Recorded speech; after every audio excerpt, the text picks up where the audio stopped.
Today I am going to discuss about the cost function in logistic regression. In our previous video we have discussed about the maximum of the log likelihood, where we got this particular equation. This is y is equal to 1 and this is y equal to 0.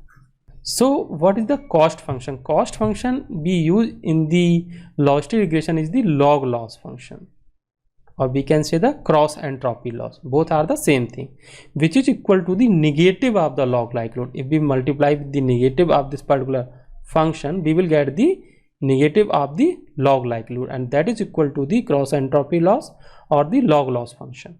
If we plot the graph between the log loss and the probability, we get this graph where y is equal to 1, y is equal to 0. If you see here, when the probability is close to 0, right, we get the less loss for the negative classes, and we get the high loss corresponding to y is equal to 1. And just opposite here, if we have the probability close to 1, we get the infinity loss corresponding to y is equal to 0, and we get the loss close to 0 for y is equal to 1. So these are the loss or cost function we use in the logistic regression. Now question comes, why we don't use the mean squared error in the logistic regression? Because it seems like this is the regression where we transform the linear equation to the non-linear equation with the help of sigmoid function. Then why we don't use the mean squared error as a cost function? Let's understand that. So if you see here, this is the linear regression and this is the cost function equation, and we got this particular graph when we draw the between the cost and the weight or the coefficient, right? This particular we have already discussed in the gradient descent. So if you see here, as we know, this is the sigmoid function, right? This is the logistic regression equation.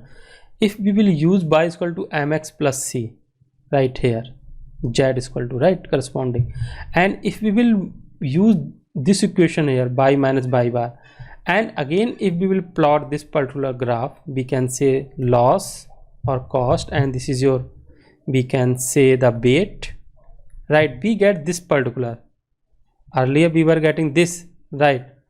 This is the global minima, but here I am getting the global minima as well as local minima.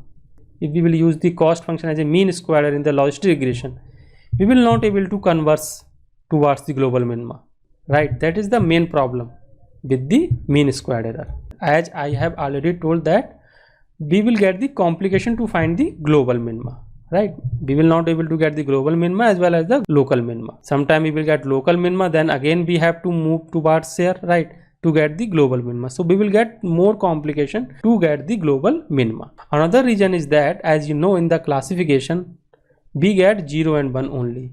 If we will use this particular equation, so we will always get value between 0 and 1. This will be your floating number, right? So if we will use the MSE, we will get very small floating numbers because we are squaring. So it will be very difficult to handle these floating numbers to get the precise value. So that's why we avoid to use the mean squared error in the logistic regression as a cost function. So that's it from my side for today.